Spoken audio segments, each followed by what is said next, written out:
suara berasal silakan Pak. Untuk mengenai dua narasumber. Silakan. Bagus. Ya Pak. Monggo Pak. Assalamualaikum warahmatullahi wabarakatuh. Waalaikumsalam. Alhamdulillah pada hari ini pemimpin kita sudah tampil. Ini berkat contoh kita semua, semoga dengan tampilnya beliau kedepannya akan mengisi ruang-ruang kita untuk selalu mengingatkan kita untuk selalu belajar dan belajar. Mari kita manfaatkan sisa umur kita ini untuk yang sifatnya kebaikan, terutama untuk dari bekal atau kematian. Apalagi yang mau kita cari kalau bukan arahnya mau ke sana. Kita ini kan calon camat semua. Camat ya Pak. Camat semua. Insyaallah mari kita maksimalkan sisa umur kita untuk berbuat yang terbaik untuk umat. Alhamdulillah pagi hari ini setelah 2 inilah pemimpin kita. Nah, seorang pemimpin pasti akan dilihat dari sudut manapun. Kalau itu makanya kita harus selalu yang terbaik buat. Dan kedua, pada kita sudah menyampaikan beberapa contoh-contoh tadi, semua adalah mengacu pada Nabi Muhammad Rasulullah SAW. Salam. Adalah pemimpin yang benar-benar sempurna dan sempurna. Mari kita teladani apa yang sudah ada pada Nabi kita menjadi panutan kita semua. Sekian dan terima kasih. Assalamualaikum warahmatullahi wabarakatuh. Terima kasih Pak. Berikutnya Pak Edi. Silakan Pak. Baik, kita dengan Pak Dokter tadi. Monggo Pak. Ya, terima kasih Ustaz. Pada akhirnya istilah bagi kami di Mesir. Ini nggak apa-apa Pak Ustaz. Terima kasih Ustaz. Jujur pada pagi ini mungkin tanya Allah. Jadi Allah minggu pertama Ketua DKM tampil dan baca dengan tema yang 11-12. Pada pagi ini juga MS baru juga ada di sini. Jadi semua pasti dari Allah. Jangankan kedatangan kita nanti ke masjid kalau yang jatuh pun pasti dari Allah. Kadang-kadang pada pagi ini juga kami ingat dengan pepatah di tanah Air. Apa kaji dan diulang, apa jangan diulang. Itu kira-kira artinya. Pada tema pagi ini, sifat pemimpin itu ada amanah, tasbih dan sidik. Kata amanah nomor 1, berarti sesuatu yang diberikan kepada kita itu ya amanah, seperti jelas kita nggak pernah bisa berdebat. Dan kedua, amanah itu adalah kepintaran dari observasi otak seperti itu ya. Ketiga, sidik lurus dan terakhirnya ternyata pas saya pikir-pikir ya kata orang Batak ya, tak ada pencitraan dalam salah pemimpin dalam Islam. Ini menurut 4 itu kuncinya yang ada bukan dari pencitraan nggak ada.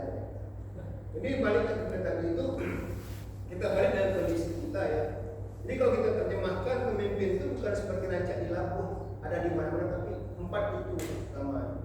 Makanya ke depan mudah-mudahan bangsa ini siapapun dari yang paling kecil sampai paling besar kita dapat menjadi pemimpin itu, dan insya Allah kalau kita ikut sunnah Rasul, sifat Rasul yang kita berdoa di wabarakatuh. Wassalamualaikum warahmatullahi wabarakatuh. Waalaikumsalam.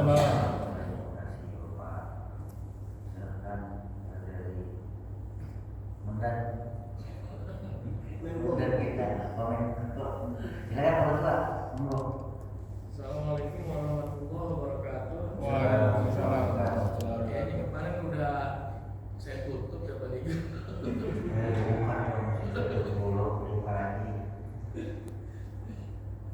Ya, alhamdulillah di bawah kepemimpinan DKM baru kita mulai. Awalnya inspirasi tema ini saya mulai agar ada keseimbangan maksudnya. Di satu sisi melihat dari seorang pemimpin, artinya pemimpin yang menjadi teladan. Di satu sisi pajak ini menjadi keseimbangan bagaimana menjadi orang yang dipimpin gitu. Jadi dari segi pemimpinnya, dari segi yang dipimpinnya agar ada terjadi keseimbangan gitu. Tujuannya seharusnya itu muncul ide seperti itu aja. Sebab contoh-contoh dalam kepemimpinan Islam itu juga sangat konkret sebenarnya. Kita ambil 3 aja, ketika Abu Bakar ditunjuk menjadi khalifah, apa yang dia ucapkan pertama kali adalah innalillahi wa inna ilaihi raji'un. Umat juga. Artinya bagaimana seorang pemimpin itu akan dipertanggungjawabkan atas kepemimpinannya itu. Makanya di dalam kepemimpinan itu dicontohkan lagi oleh Umar bin Khattab dengan Amr bin As. Bagaimana Amr bin As ini berbuat tidak adil kepada yang dipimpinnya, langsung ditegur oleh Umar bin Khattab dengan sebuah tulang yang digariskan oleh pedang. Itu dalam segi kepemimpinan. Di dalam akhir kepemimpinan pun juga dicontohkan oleh Nabi Muhammad SAW ketika selesai berhaji wada, beliau berpidato, barang siapa yang hatinya terluka di dalam kepemimpinanku, silakan boleh membalas. Kemudian ada seorang sahabat yang berdiri ketika itu ingin membalas. Itu sahabat-sahabat sudah pada geram juga, bahkan posisinya itu tersakiti oleh cambuk. Ketika ingin dicambuk, kemudian yang dicambuk itu berbicara, saya ketika tercambuk itu dengan sengaja atau tidak, dengan telanjang. Nah ini Rasulullah membuka ini kan, bagaimana pemimpin ini memang sudah sangat komplit saudara. Makanya di situ saya mau menjadi keseimbangan tema ini aja. Mudah-mudahan untuk baliku selanjutnya itu bisa, temanya itu bisa menjadi keseimbangan. Jadi kalau bicara satu sesi pemimpin, yang satu lagi yang dipimpinnya gitu aja, agar terjadi kekompletan materi. Ya mungkin itu aja. Assalamualaikum warahmatullahi wabarakatuh.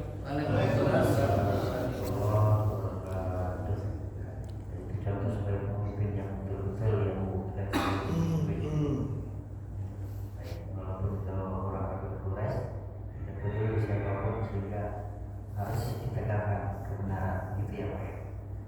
Baik Pak, silakan Pak. Komentarnya Pak, ada perusahaan atau penambah lagi? Assalamualaikum warahmatullahi wabarakatuh. Saya nggak bisa mengomentari Pak Heri karena saya terlambat. Saya komentari Pak Fajar aja. Fajar secara pribadi mengapresiasi Fajar. Mungkin di sini saya melihatnya dengan positif. Fajar itu dengan seusia dia, dengan semangat dia untuk mengajak yang lebih muda itu berani untuk tampil. Sedangkan Fajar yang udah senior, justru dia masih mau untuk memberikan semangat itu. Jadi bagaimana kayak seperti Pak Heru, Pak Mangkon, yang lebih mau untuk memberikan semangat itu. Amin.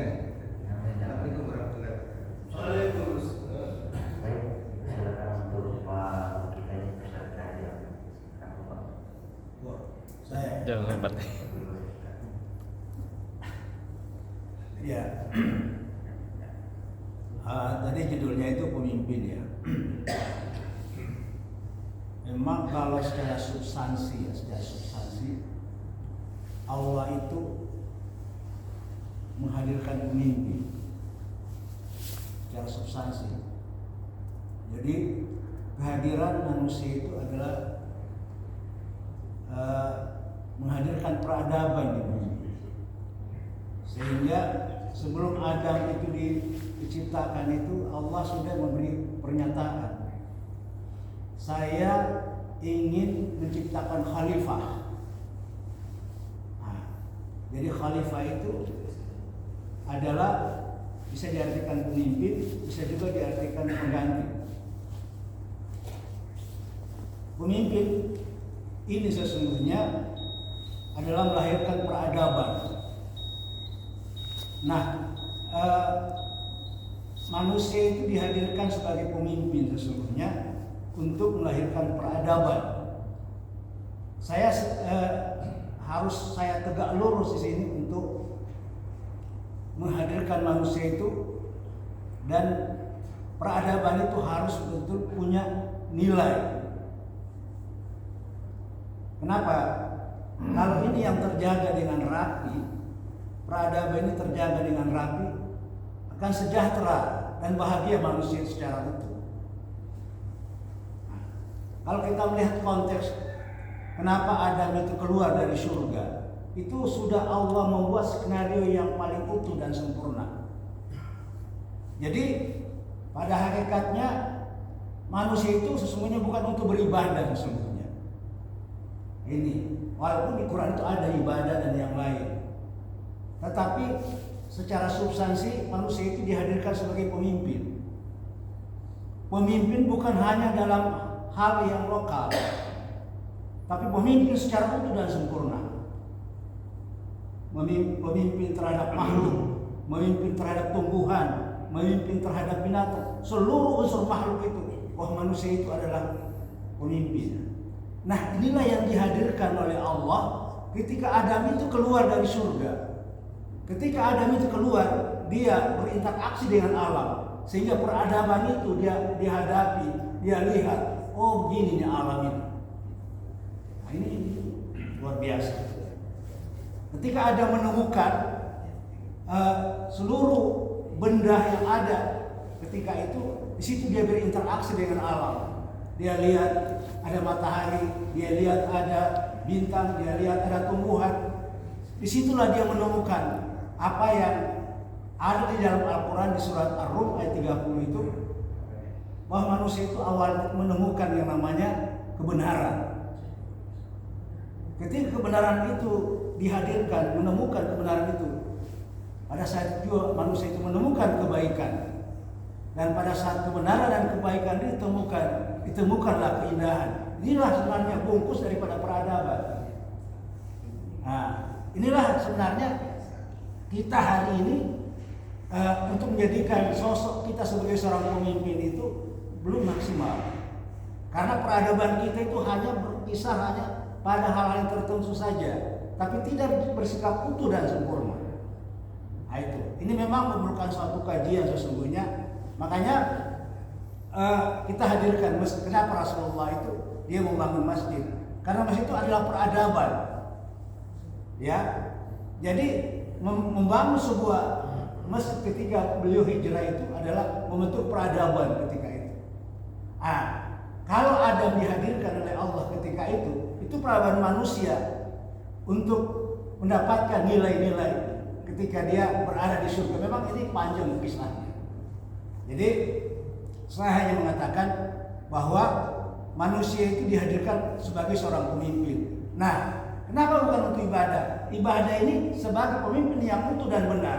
Ibadahnya pasti juga baik dan benar. Nah, itu. Ini yang harus yang betul-betul kita kaji. Kita kaji bahwa sesungguhnya manusia itu adalah pemimpin yang mengawali peradaban itu adalah manusia. Ini yang mungkin nanti kita jabarkan nilai-nilai peradaban ini dalam hal kita memakmurkan masjid secara bersama, sehingga betul-betul peradaban ini akan merasuk seluruh, ya katakanlah ya kita sebagai insan-insan ini menjadikan diri kita itu sebagai seorang pemimpin yang utuh dan baik dan benar. Kalau sudah bercermin kepada Rasulullah itu udah nggak ada ininya gitu ya. Makanya kenapa Rasulullah itu dijadikan teladan? Jangankan kawan, lawan, orang yang non Muslim aja melihat Rasulullah itu sebagai sosok yang yang nomor satu, kayak seperti Michael Hart, Thomas siapa itu kan, karena ada hal-hal yang betul-betul cerminan Rasulullah itu sebagai seorang pemimpin kan begitu. Bahkan dalam kajian-kajian kenapa Rasulullah dijadikan pemimpin, ini butuh memang kajian kita terhadap Nabi Muhammad ini sebagai teladan itu. Ini sangat erat kaitannya dengan peradaban sesungguhnya. Peradaban memang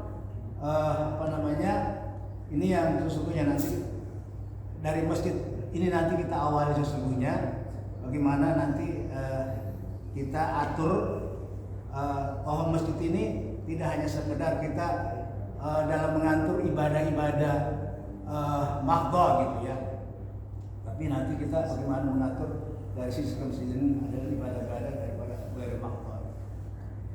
Sekali lagi saya ingin kita ingin menghadirkan sosok pemimpin karena memang manusia itu dihadirkan untuk sebagai seorang pemimpin untuk melahirkan peradaban di muka bumi ini. Masih panjang kisah ini.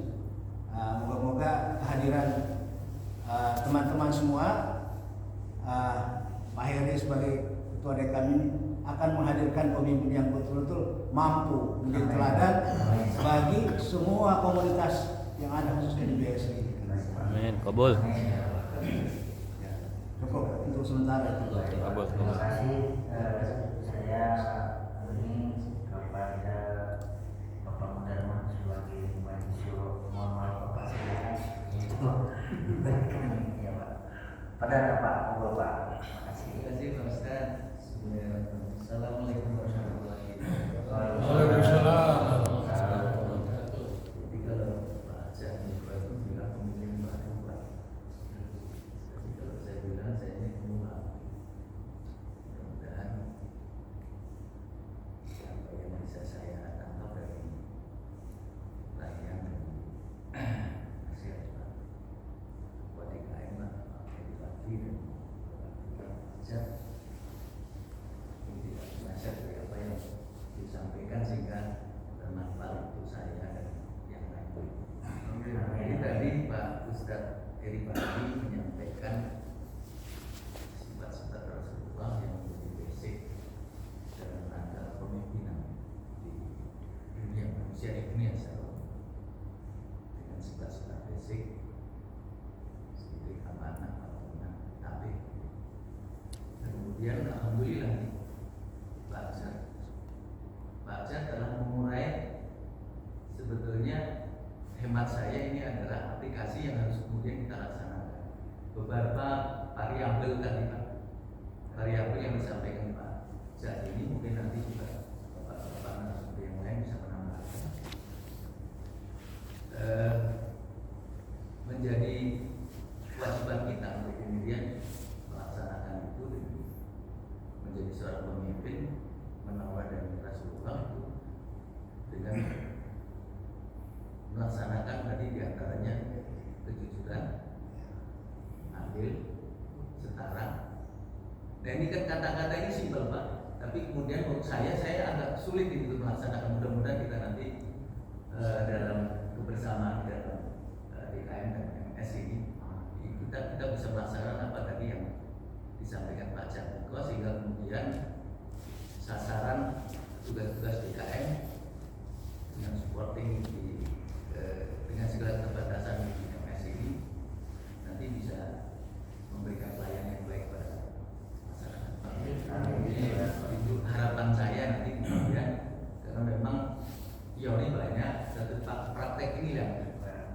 Dengan kata jujur saja kita agak sulit nih Pak, apalagi rajin kan gitu ya. Rajin Pak, saja yang seusia sekian masih mengakui termasuk saya mungkin ya. Rajin ini mudah-mudahan saya juga bisa istiqomah untuk mencapai. Amin. Ini persoalan rajin itu Pak.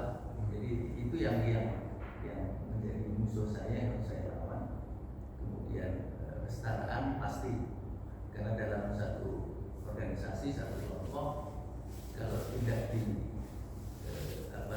didasari dengan kesetaraan, maka organisasi tidak akan bergerak dengan cepat, dengan selalu. Pasti ada kendala-kendala itu kalau dalam teori organisasi. Kesetaraan, kemudian adil pasti adil, karena adil ini hal yang sensitif. Maka diharapkan BKN suatu dari MS bisa memberikan rasa adil bagi seluruh jamaah, khususnya kemudian tadi juga kembali bagaimana kita membangun peradaban di karena di Al-Iman ini menjadi kemudian ini menjadi milik bersama setidaknya warga BSI Pak. Amin Pak. Muslim maupun non-Muslim. Mungkin sementara itu Pak Ustaz kurang lebihnya mohon maaf. Terima kasih. Baik, Assalamualaikum. Terima kasih Bapak dari Malaysia Bapak. Kemudian guru kita Bapak. Oh ya, maaf Pak, silakan. Suaranya apa ya? Silakan. Kangen sama suara Bapak ini. Assalamualaikum warahmatullahi wabarakatuh. Waalaikumsalam.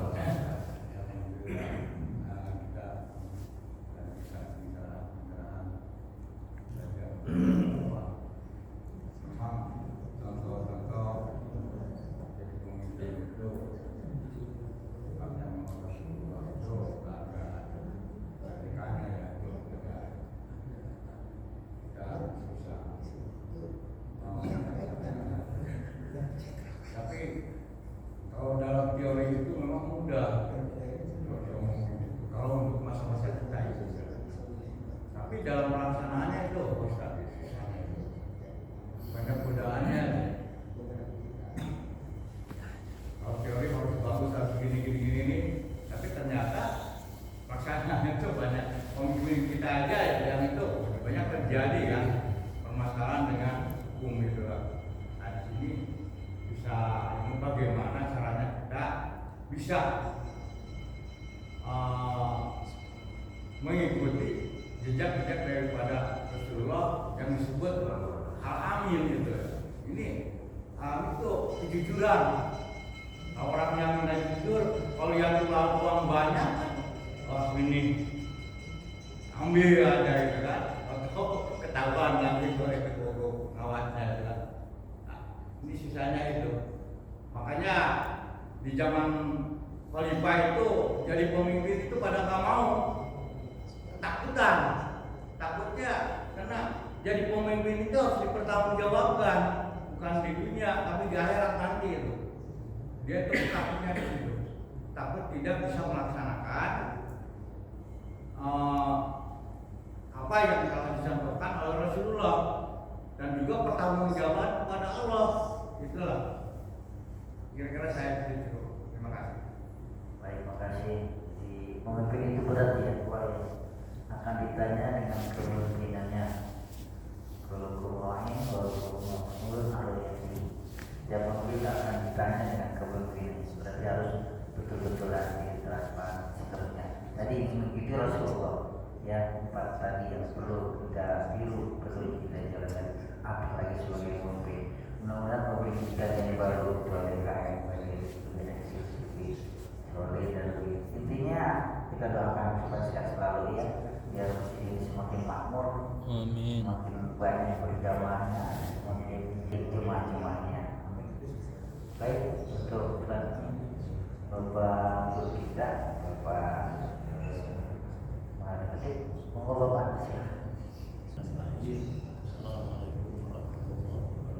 Waalaikumsalam. Assalamualaikum.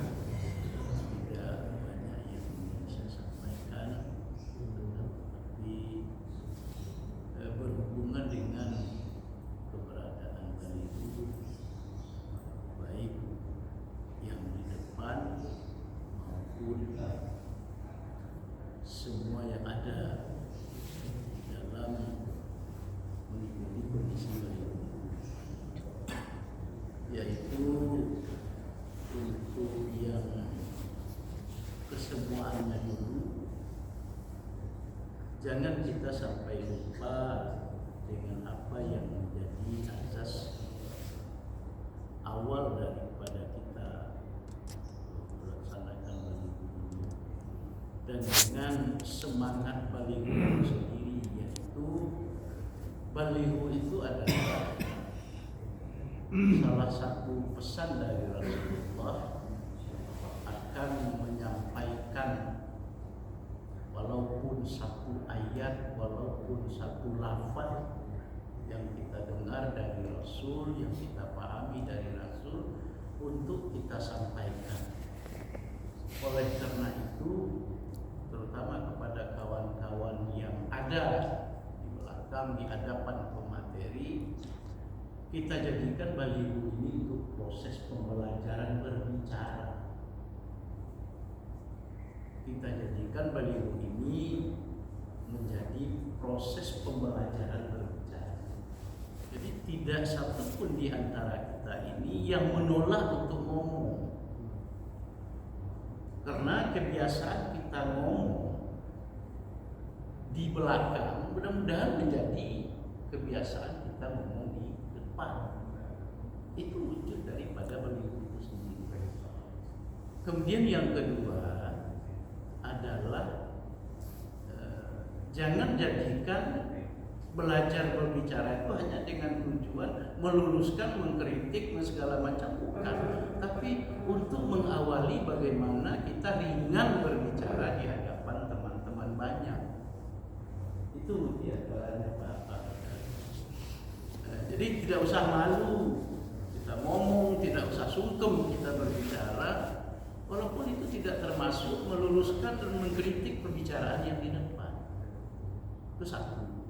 Kemudian yang kedua, untuk pembicara yang di depan, dimanapun kita ngomong, bahkan apalagi dalam kondisi saat ini, malah dibikin-bikin, walaupun itu benar atau tidak, yaitu bahwa pembicaraan di depan itu yang pertama adalah pembukaan, yang kedua adalah isi, dan tutuplah dengan kesimpulan.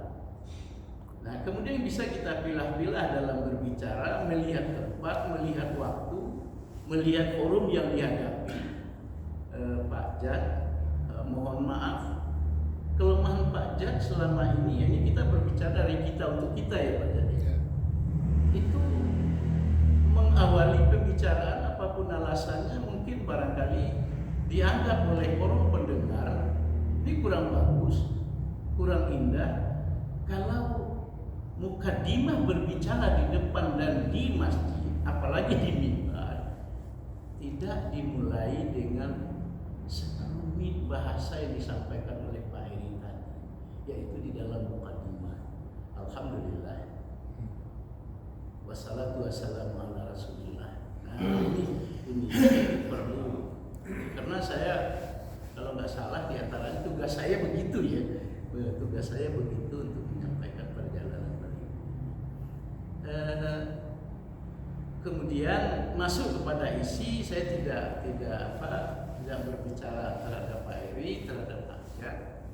Kepada isi yang dibicarakan tadi, yaitu kita berbicara pada pagi hari ini tentang keteladanan pemimpin dan meneladani pemimpin. Ini kata kuncinya hanya dua saja. Bagi seorang pemimpin, apapun isinya, apapun bentuknya, ibda' binafsi. Dalam berbuat, ibda' binafsi, mulai dengan diri dulu, kemudian baru katakan. Apakah itu yang kita lakukan itu yang disuruh oleh kita? Mulai dulu dengan diri kita. Apakah itu yang akan kita laksanakan itu yang dilarang oleh diri kita? Mulailah dulu melarang diri kita. Kemudian kepada kita yang dipimpin, bagaimana meneladani pemimpin? Ikhtiar, berusaha semaksimal mungkin kita berusaha dengan segala keterbatasan mencontoh apa yang dilakukan oleh pemimpin, mencontoh apa yang ditinggalkan oleh pemimpin. Sebab tidak mustahil bahwa yang tidak benar yang dilakukan, yang dikatakan, yang ditetapkan oleh pemimpin itu tidak benar, tapi akan menjadi kebenaran. Saya tertarik dengan ceritanya Abu Nawas. Sedikit saya berkisah tentang salah satu anekdot yang dilakukan oleh Abu Nawas. Yaitu satu ketika dia membuka kopiahnya, membuka pecinya. Kemudian dia melihat. Setelah dia melihat, kemudian dia tutupkan kepalanya, dia tersenyum-senyum, ketawa-ketawa gembira. Lalu orang yang melihatnya terpancing untuk bertanya, ini kenapa Abu Nawas kok setelah melihat ke kopiahnya, ke dalam pecinya, dia tersenyum dan ketawa gembira sekali kelihatan. Akhirnya bertanyalah orang yang melihat tadi, Abu Nawas, kenapa engkau tawa tersenyum setelah engkau melihat ke dalam pecimu, ke dalam kopiahmu, ada apa? Kata Abu Nawas, alhamdulillah di peci saya ini saya melihat ada gambaran surga dan para permaisuri. Kata Abu Nawas, masa saya bisa melihat surga dan permaisuri yang ada di dalamnya? Yaitu, tapi dengan catatan saya pesan, orang yang bisa melihat itu adalah orang yang berilmu dan beramal saleh. Insya Allah orang yang tidak berilmu dan beramal saleh tidak akan bisa melihat. Oh begitu. Apa benar itu? Enggak. Ya kau lihat aja. Akhirnya dilihatlah orang yang bertanya tadi.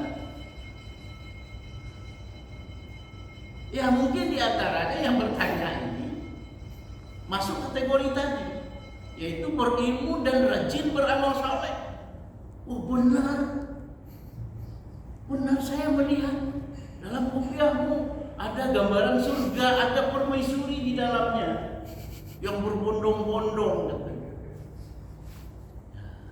Akhirnya dia pergi, itu ada kebenaran. Kemudian dia pergi, dia di tempat lain di keramaian dia lihat lagi. Dia lihat lagi seperti yang sama. Dia tersenyum, dia ketawa, dia gembira. Akhirnya orang terpancing, loh kenapa ini Abu Nawas seperti ini? Setelah dia melihat kopiahnya, melihat pecinya, dia tersenyum dan tertawa. Kenapa? Bertanya seperti yang tadi dengan pertanyaan yang sama. Jawabannya sama juga. Bahwa saya melihat di dalam peci saya ini, dalam kopiah saya ini, surga dan para permaisuri yang berbondong-bondong di dalamnya. Saya melihat nih. Tapi dengan catatan orang yang mampu melihat yang seperti ini adalah orang yang punya ilmu dan beramal saleh, katanya. Ya akhirnya terpancinglah orang untuk melihat. Ya kalau kalian nggak percaya, lihat. Ya nggak ada sama sekali. Nggak ada apa-apa. Loh, kenapa? Mungkin karena yang melihat itu tidak berilmu dan tidak beramal saleh. Nah, akhirnya dikembangkanlah isu bahwa Abu Nawas pembohong, Abu Nawas pendusta, Abu Nawas mengadakan pencitraan. Sampailah berita ini kepada raja, kepada pemimpin. Maka singkat cerita Abu Nawas dipanggil ke istana. Kamu benar mengembangkan cerita seperti ini? Benar, Khalifah, benar raja. Bahwa saya melihat di peci saya ada surga, ada permaisuri yang berbondong-bondong di dalamnya.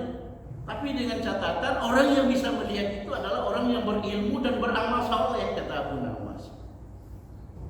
Coba saya lihat, singkat cerita diambillah pecinya sama Khalifah sama raja. Lihat, gak ada sama sekali. Gak melihat surga, gak melihat permaisuri, kosong gak ada. Semakin ditutupkan ke muka semakin gelap. Tapi di saat akan menyampaikan apa yang dia lihat, dia menegakkan harga dirinya di tengah umatnya. Dia menegakkan kepemimpinan di tengah umatnya.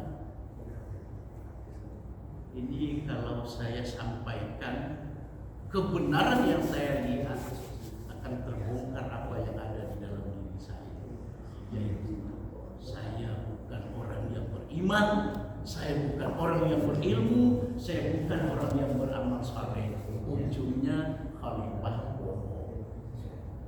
Benar, Abu Nawas benar bahwa di dalam topinya bisa dilihat surga, di dalam topinya dilihat permaisuri yang berbondong-bondong. Terjadilah pencitraan terhadap pemimpin.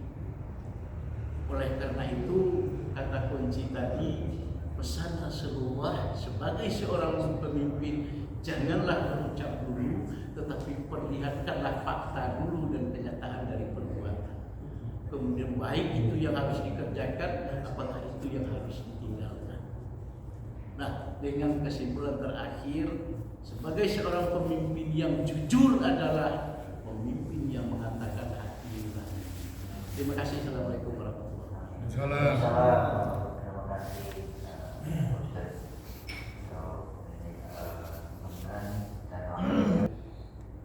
sesuai dengan apa namanya dari diri sendiri dulu, insya Allah untuk kita insya Allah gitu ya. Mudah-mudahan bukan hanya kedua, tapi kita semua untuk ke arah sebagai pemimpin. Tentu paling tidak pemimpin dari keluarga kita sendiri. Mudah-mudahan mungkin bapak sekalian ahli beda pagi ini. Mudah-mudahan Allah catat juga sebagai pahala. Mungkin itu saja dari pelajaran. Cool. Saya mohon maaf. Mudah-mudahan semuanya ada bermanfaat. Tanggapan di belakang aja. Tanggapan di belakang. Dia mau pulang. Tanggapan dia baik. Siap. Di belakangnya. Di kampung di belakang. Demikian kurang lebihnya mohon maaf. Wassalamualaikum warahmatullahi wabarakatuh.